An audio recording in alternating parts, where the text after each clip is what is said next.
তেলগুলো এরকম ছিল। হবে তাহলে, হবে তাহলে।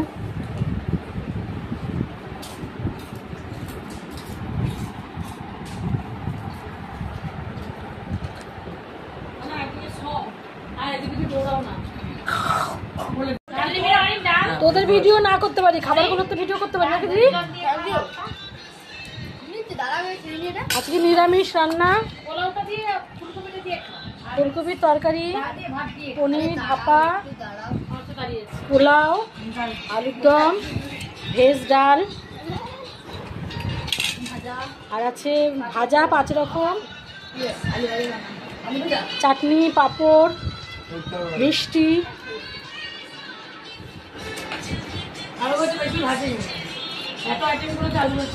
এবার পোলাওটা কেমন হয়েছে সেটা বল।